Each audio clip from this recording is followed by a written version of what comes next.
So yun guys, magandang araw. So duty na naman tayo dito sa San Felix.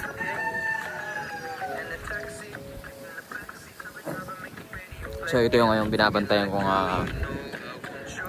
2-0. Dati ito factory ng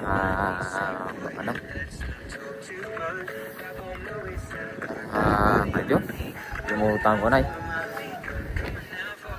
concrete na pangbubong sa mga limot ko na ang tao.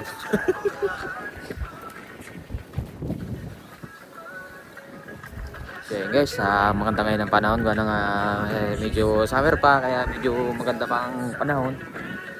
Yan, kaya kung makikita nyo, yan yung Bundok Makiling. Yan, Bundok Makiling yan. Sabi kainit. Ito naman yung suot natin guys.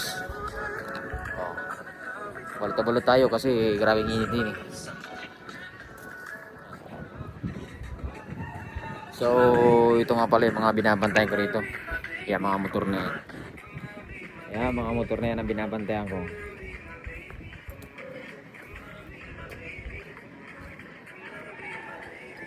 So ang ganda ng panahon nyo.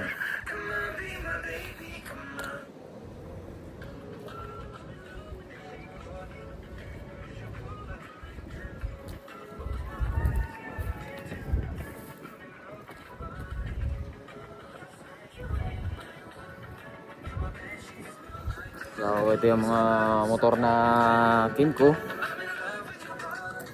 Mga Kimco yan. Yung mga binabantayan ko ngayon.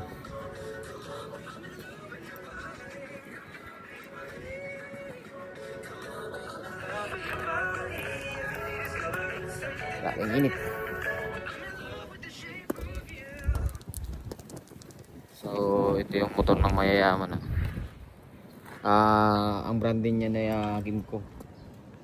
Pang mayaman looks. Pag ganyan ang motor mo, tingin sa'yo ng mga tao, mayaman looks.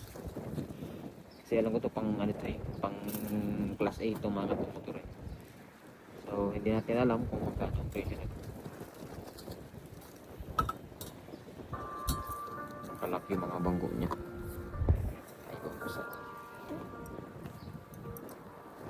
Ito yung motor na 160 ng Suzuki. So pang siya, pang off-road.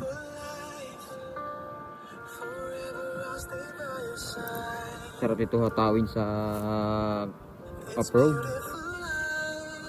Ito yung mga new version ng mga Enduro. Talagang upgraded na, may ABS na siya . Tayo naman ABS. Talagang habang tumatagal ang panahon, habang patagal, talagang ma-upgrade talaga ang mga gamit sa mundo.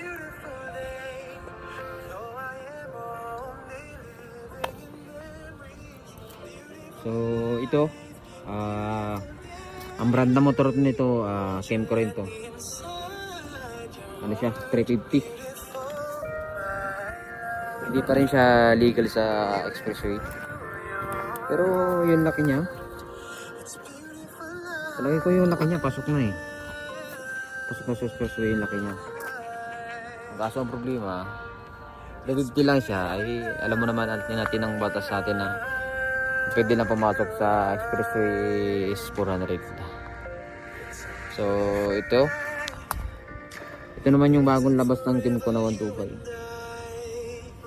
Kung gusto yung Masdan, parang ang design niya parang nasa Star Wars.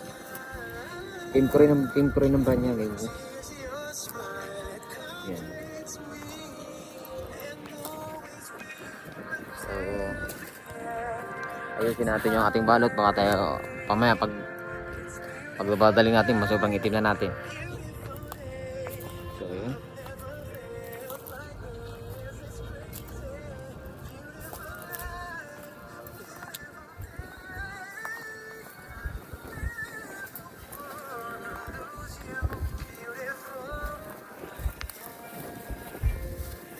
preso. It's talking. Ganda nito. Ito yung mga ito yung mga tinatawag nila mga daddy. Mga tatay na. Yung mahilig sa mga off-road, yung mga adventure. Ayan. Ang makina niya ay 160. 160 na ang makina niya. So, na ito yung Rider FI. Medyo nag-iba lang yung dating gusto nating nilagyan niya ng plaster sa labas. So palagay ko di masyado to tinatangkilik kayo ng tao kasi nga gawa nito. Ito lang nagpapangit lang dito eh. Pero kung wala ito, papangkiligin ko rin to ng tao. Pero ito okay lang to kasi parang lang siya eh. Medyo okay pa to eh. Total eh. Ang nagpaayaw lang talaga sa mga tao ito. Yung plaster, nasa labas yung plaster ko. Ayan. So, nasa labas yung plaster niya. Ang taillight niya naging red na red. So, dapat ginawa nila, hindi nila binago. Dapat ginawa nila bago sila mag-upgrade ng isang unit. Dapat muna sila, nagbutuhan. Nag-survey muna sila, ano bang talagang gusto ng tao bago sila maglabas ng unit. Ang nangyari ngayon, naglabas sila ng unit kasi ang nangyari, hindi man nagustuhan ng mga tao. Baday kasi tingnan. Okay naman, okay naman siya. Kaso problema, ito lang. Itong plaster na to, ang nagpapangking.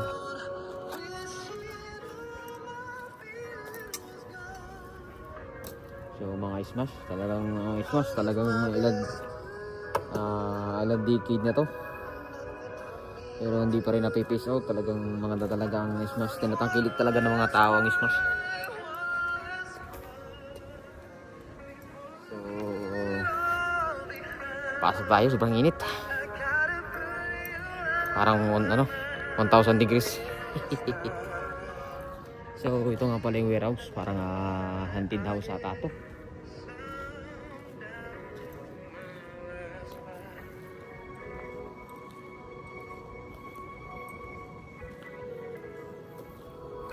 Ano to parang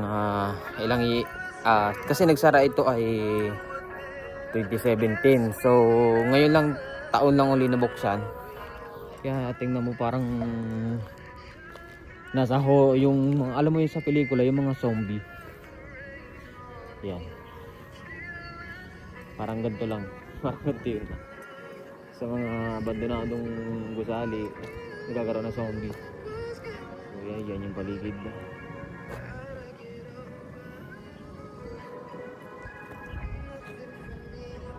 Wait, palinga tayo.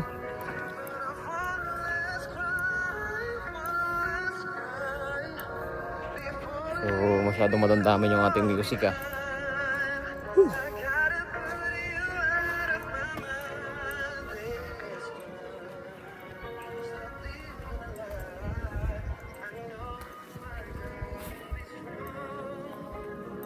Itong building na to, yan, sa MDC.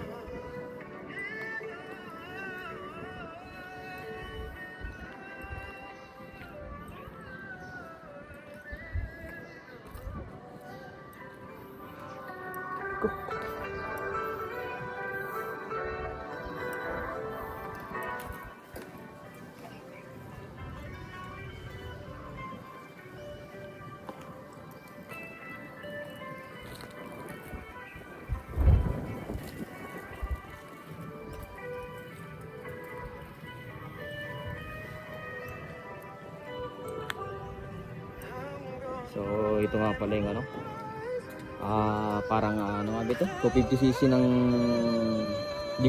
Suzuki Gixxer. Yung nila maybe naman.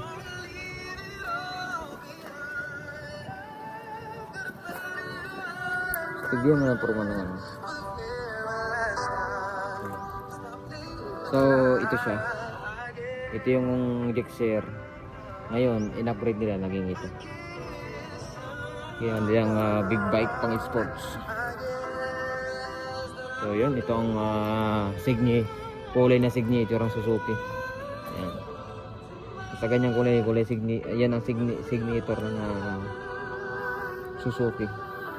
Yan ang kulay.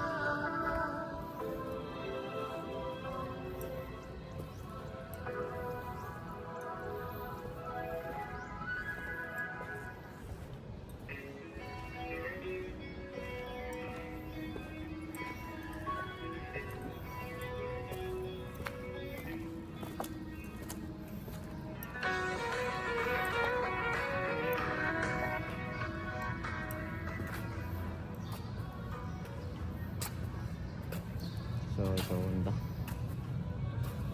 Honda.